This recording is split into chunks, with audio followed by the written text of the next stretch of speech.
Chapter 1. The cruise ship suddenly malfunctioned, causing a loud crashing sound as the vessel shook violently. I immediately woke up, realizing I had been reborn. Waves crashed onto the deck, making it impossible to stand steadily. I fumbled for a life ring, only to find that all of them had been slashed open. How could this be? Then on the other side of the deck I heard Lily's voice. "Mia, I'm so scared. Come help me." Instinctively, I looked up and saw Alex stumbling towards her along the railing, tenderly holding her in his arms. The two clung to each other tightly, while the ship's hull began to crack, threatening to break apart at any moment. Following his memory, Alex quickly inflated a lifeboat, intending to take Lily aboard. But my best friend Ella blocked him. "Alex, how can you leave Mia here at a time like this? She's been pregnant for 2 months." I thought hearing this would make Alex hesitate, but instead, he frowned immediately. "Nonsense, how could I not know she's pregnant? You're just jealous of Lily and don't want her to leave. Without her, would you even be on this cruise enjoying the sea?" He looked at me with disgust, pulling Lily onto the lifeboat. "As for her, I'll come back for her." In my previous life, he said the same thing. But with the stormy sea, it took 3 hours drifting aimlessly before returning to shore. By the time he came back with a rescue team, Lily had already lost her strength. I would never believe him again. Ella watched them sit in the lifeboat, cursing under her breath before rushing to my side. We crouched by the deck's edge, clinging to the ropes, slowly moving towards the highest point. But with the rain and waves, a huge wave swept us into the sea. We clung to each other's hands, fearing the waves would separate us. The cruise ship disintegrated, and we barely found 2 large floating pieces of wood to cling to. Alex must be crazy, insisting on a sea trip in this weather with such low visibility. If it weren't for him, we wouldn't be in this mess. Ella was right, but she didn't know this sea trip was Lily's idea. Her family had an old cruise ship, and Alex had taken some courses on sailing. He decided, under the pretense of not wanting me to be jealous, to take us on a sea trip. If he hadn't been so focused on flirting with Lily, this wouldn't have happened. The freezing seawater soaked my feet, sending a sharp bone-chilling pain through my abdomen. I had been married to Alex for 2 years and planned to tell him about my pregnancy that evening. Unexpectedly, I might lose the baby. "Mia, are you okay? You have to hold on. Someone will come to rescue us," Ella said, gripping my hand tightly, trying to paddle closer. Even the buoyancy of the water couldn't stop her determination. Yes, someone would rescue us. In my previous life, Alex and I drifted aimlessly on the sea until a returning sightseeing boat rescued us. It would be the same this time. I looked at Ella, my voice firm. "Quick, listen to me, turn on the flashlight." Chapter 2. We both took out our phones and turned the flashlight to its maximum brightness. We encouraged each other, determined not to fall asleep. Falling asleep could mean never waking up again. In my previous life, after Lily's death, Alex fell into depression for 2 months before suddenly recovering and treating me well. I thought he had moved on until our child was born. The day our child was born, he threw the baby into the water in front of me, drowning him alive. "Blame your mother for being deceitful, not me for being ruthless." Then he dragged my weakened body into the pool to drown me as well. I struggled and begged, but all I got was Alex's cold response. "The pain Lily endured in the sea was 1,000 times worse than yours. How dare you live a good life here? How dare you bear my child?" I would never forget that agony. The powerful resolve for revenge and hatred kept me going, constantly encouraging Ella with words. We waved the flashlight continually. Finally, we heard the horn of a ship. We were saved. The captain and passengers, hearing our story, were full of sympathy and anger. Suddenly, a sharp pain shot through my abdomen. They sped up, determined to get me to the hospital. Within 30 minutes, we were ashore. Alex and Lily were drying their clothes, smirking when they saw me. "You made it back yourself, so what's with the act? If we had listened to you, Lily would be in real danger." The captain urged him to take me to the hospital, as I had already lost a lot of blood on the ship. Though the bleeding had stopped, the damage to my body was significant. "Enough, Mia, stop pretending. What's the point? Lily caught a cold. She has a performance tomorrow. You're being unreasonable." He stared at me, his eyes cold and detached. I felt like I was sinking into the sea, my heart turning cold. The man I shared a bed with looked at me as if I were trash. The pain in my abdomen was unbearable, making me shake and unable to stand. Lily glanced at me, pitifully tugging Alex's sleeve, saying, "I know everyone dislikes me. It's okay. Why don't you take care of Mia? Even though I have a cold, I can manage." She was pretending to be weak, putting all the blame on me. Alex glared at me, his voice cold and indifferent. "Stop pretending. It's just seawater. Is it that bad? I know you. You always exaggerate things to get my attention." In my previous life, he said the same thing in the hospital. I thought I had misheard and didn't press further. But time had already given me the answer.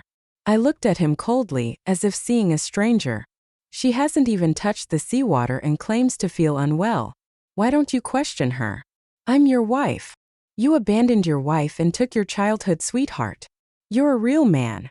I took a deep breath and finally said what I felt. "Alex, let's get a divorce. I don't want you anymore." He looked at me, stunned, his face showing a trace of anger. "Stop being unreasonable. Haven't you had enough of these tricks? Is it because I let her on the lifeboat? You're being ridiculous.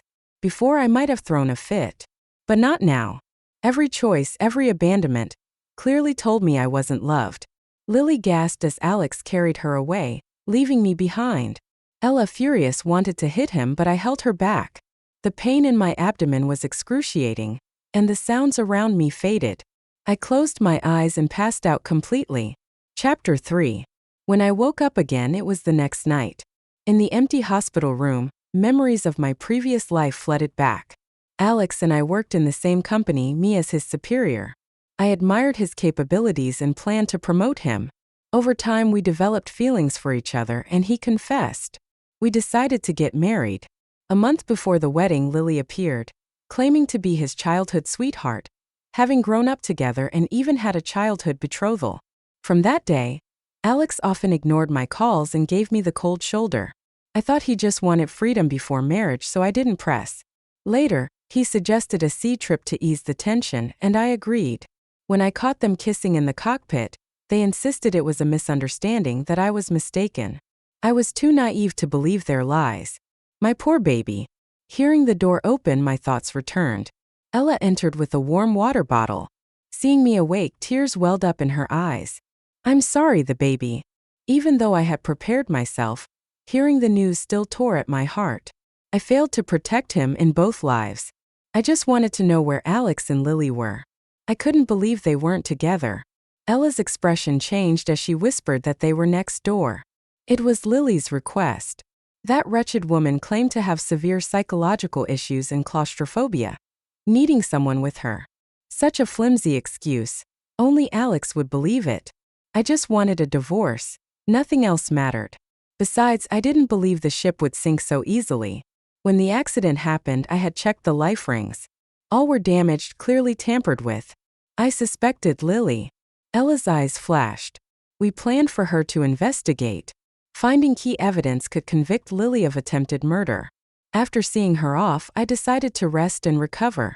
The miscarriage left me cold and weak, my body severely impacted. I feared I might never have my own child. Unexpectedly, Lily came soon after. She looked healthy, walking steadily, showing no signs of illness. In contrast, I was pale, my lips blue. Miscarriage really changes a person. If I didn't know better, I'd think you were about to die. She taunted, cursing my child. How could she have such hatred? Weakly, I asked what she wanted. "Alex and I are engaged. You ruined it by showing up. Do you think I'll let you go?"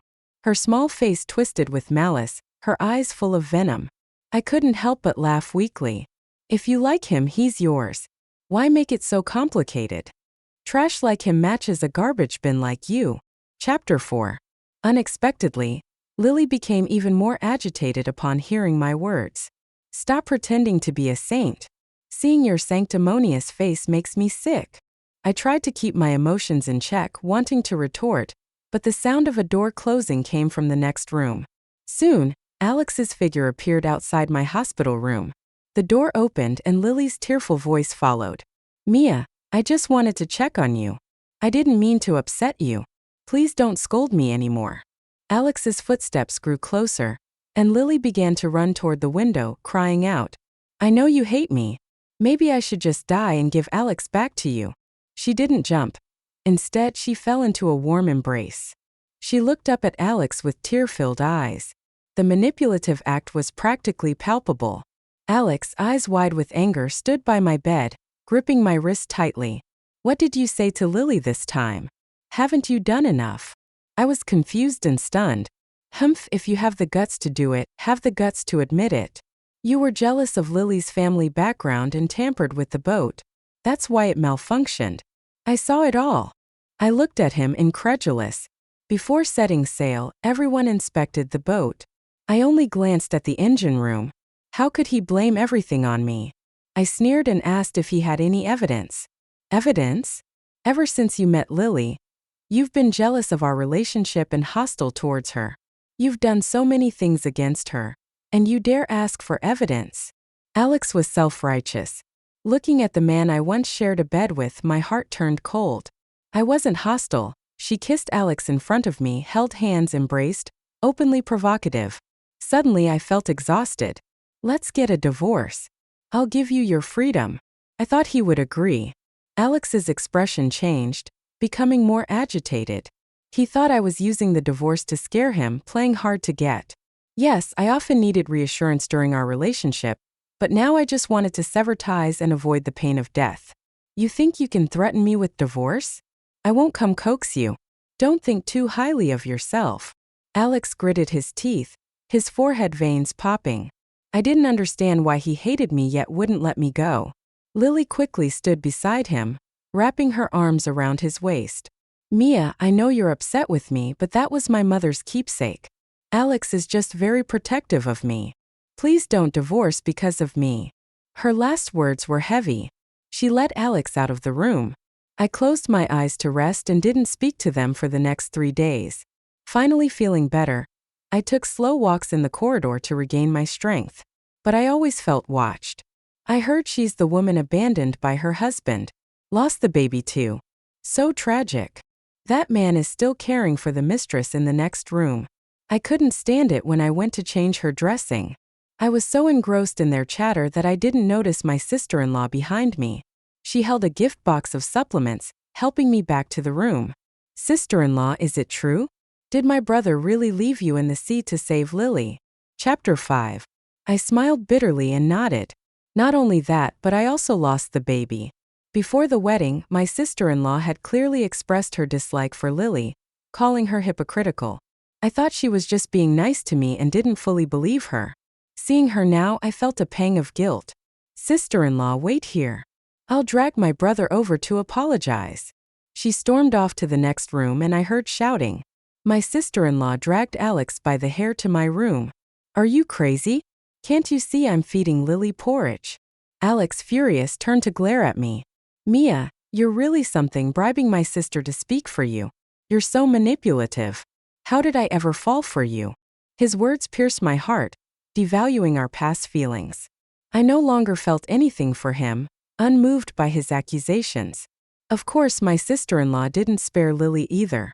They were like stray dogs dragged around by her. "Sister-in-law had a miscarriage.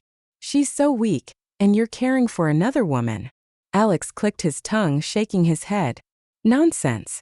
She wasn't pregnant. How could she miscarry? Don't let her fool you. She's a great actress." I couldn't hold back, staggering out of bed and slapped his face. He could insult me but not my child. I angrily threw the medical report and miscarriage papers at him. Alex's face darkened, clutching the papers, muttering, "How?" He focused solely on Lily, ignoring me. Lily clung to him, looking frail and pitiful. "I didn't know you'd miscarry. It's my fault. I'll die to atone for the baby." She pretended to jump out the window again. Alex stopped her. He clenched his teeth, his brows furrowing. "Fine. Just consider it compensation for Mia's mistakes." They acted out a drama before me. I laughed instead of getting angry, asking what I did wrong. Since meeting Lily, Alex's attitude towards me changed drastically. He became a different person.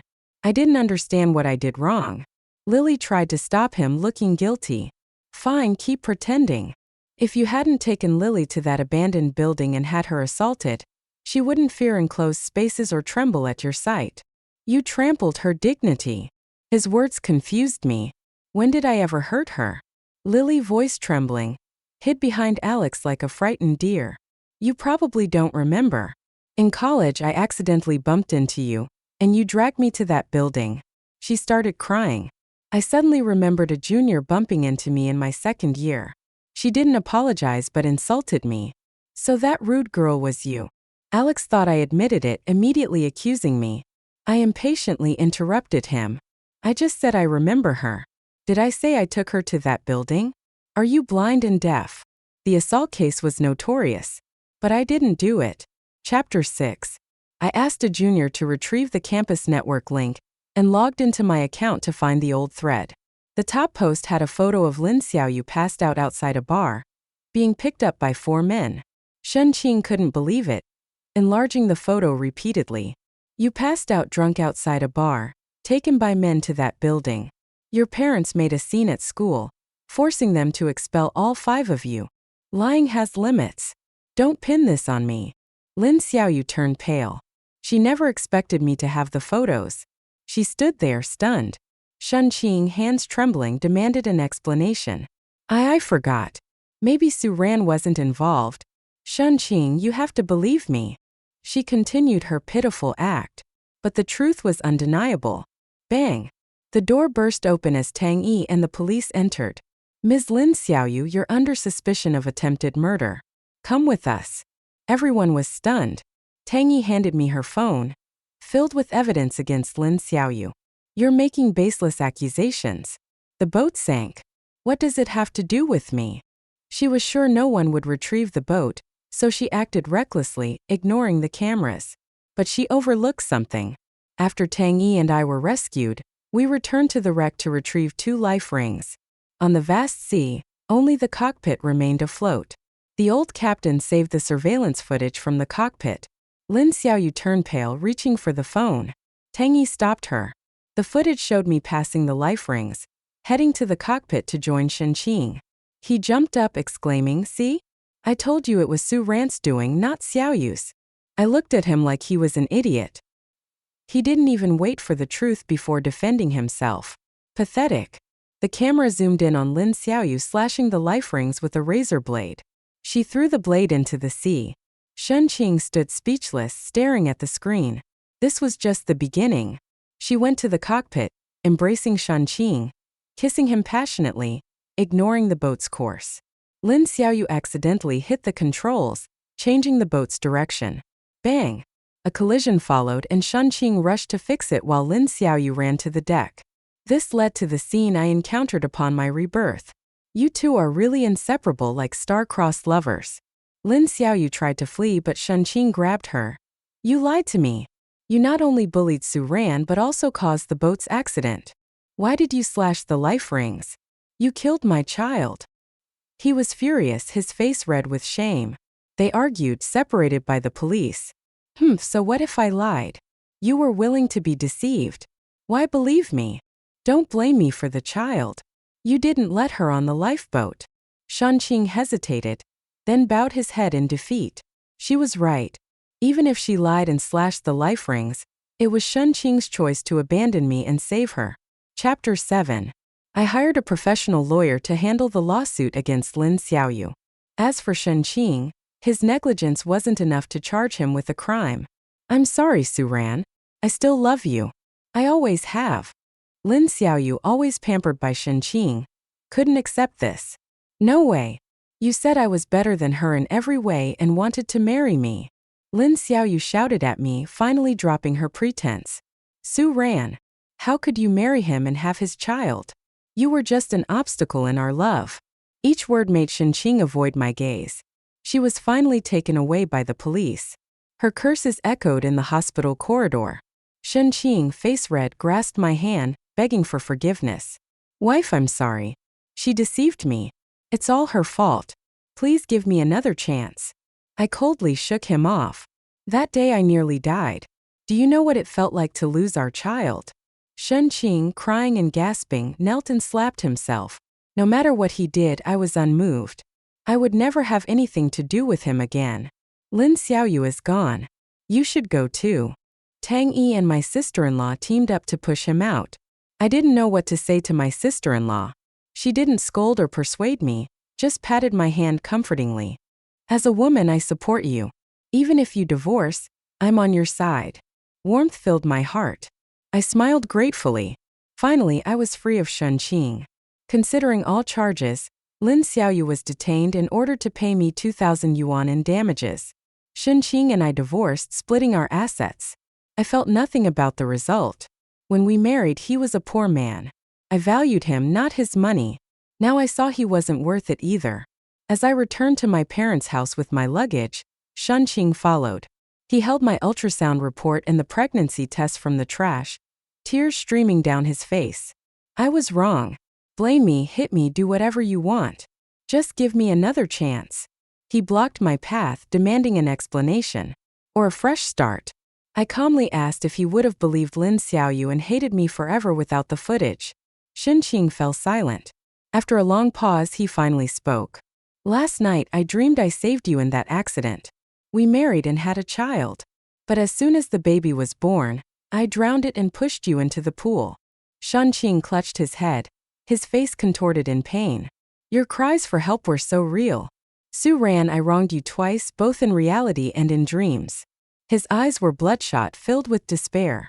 I felt a strange satisfaction, a smile forming. Could it be real? You never chose me, in the past or now. Shunqing wavered, collapsing in defeat.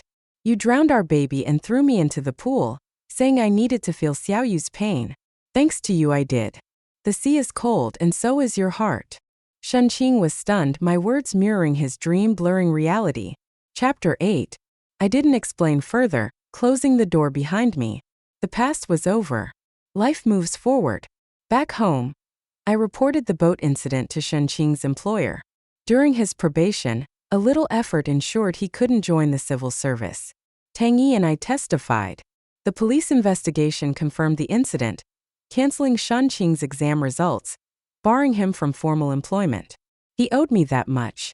My sister-in-law informed me Shunqing was depressed, drinking and smoking daily, unable to distinguish reality from dreams. Asking if I could help him. A troubled mind needs its own cure. I couldn't help, so let him suffer. After recovering, I decided to start a flower shop with Tang Yi. I used to worry about losses and the market, but surviving death made me value time, pursuing my dreams. With a second chance, I wanted no regrets. As a friend, she supported me wholeheartedly. The business grew and our workdays extended. As we prepared to close, a final customer arrived. A skinny woman with dark circles exuding malice. It was Lin Xiaoyu, released from jail. Su Ran. You open a flower shop while I rot in jail. Tang Yi went to get food, leaving me alone. I eyed the pruning shears, planning my escape. You brought this on yourself. Why blame me? Lin Xiaoyu's eyes narrowed, suddenly laughing. I hated you since college. Didn't think you'd still be so disgusting. I recalled her grudge against me. What had I done to her? At the school festival, you took my spot. If not for you, I'd have been center stage. The school hunk would have confessed to me, not you. Who do you think you are, disgusting me repeatedly? I gaped. So that was it. She lost the spot for poor performance, and the dance teacher gave it to me. Who knew she'd hold a grudge for so long? I swallowed nervously. She had a knife. I retreated with the shears. I've been to jail. Nothing to fear. Taking you down is worth it. Not good. Lin Xiaoyu charged with the knife, aiming for my arm. Chapter 9. Her face twisted in rage, drawing closer. My heart pounded, cold sweat beating. Suddenly, a figure leaped from behind, tackling her. Shunqing wrestled the knife barehanded, oblivious to his bleeding hands. He used all his strength to pin Lin Xiaoyu, immobilizing her. They fought fiercely, neither yielding. Tang Yi returned, calling the police and kicking the knife away. What are you doing here? I haven't settled accounts, and you come to me. Lin Xiaoyu cursed, headbutting Shunqing in fury. You blamed me for everything, hiding. You're despicable. Former lovers turned enemies, they cursed each other. But Shunqing never let go. The police sirens grew louder. Lin Xiaoyu's eyes glinted coldly. She reached behind her waist, smirking maliciously. Don't blame me. A blade flashed, stabbing Shunqing's chest, blood soaking their clothes. Shunqing collapsed, trembling, blood gushing from his mouth. You had another knife. Shunqing, tearful, gritted his teeth, pulled out the blade, and slit Lin Xiaoyu's throat. Shunqing, you so cruel. She clutched her throat, blood spurting. Tang Yi and I were paralyzed with fear. Her eyes rolled, staring at me, mumbling incoherently. Shunqing smiled faintly, collapsing against the wall. I rushed to hold him. He was hurt, saving me. I couldn't ignore him. The police arrived, medics on the way. If he held on, he might survive. But Shunqing shook his head, dazedly looking at me. Finally, I saved you. He struggled to breathe, blood gurgling, using his last strength. I'm sorry, Suran. If I had another chance, I wouldn't choose her again. Shunqing's eyes were filled with deep emotion, a faint smile on his lips as he closed his eyes. He stopped breathing. He died in my arms. Lin Xiaoyu died even faster, losing all signs of life in seconds. The police took away 2 bodies covered in white sheets. The flower shop reeked of blood. Tang Yi and I exchanged looks, nauseous, abandoning our meal. My sister-in-law contacted family upon hearing the news. I was taken to the police station for questioning. Surveillance clearly showed their fight. I was uninvolved. A few days later, Shunqing was buried. My sister-in-law gave me a phone containing his will. I learned Shunqing had planned to die. He'd been wandering near my flower shop, watching me from afar. Suran, I know I hurt you.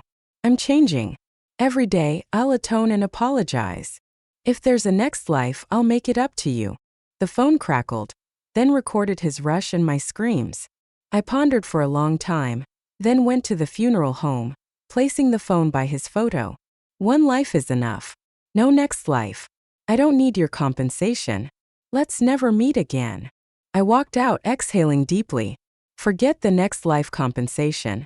I'll live well now, praying to all gods on the path of reincarnation, never to meet these 2 again. They're locked in fate. I'll live happily alone.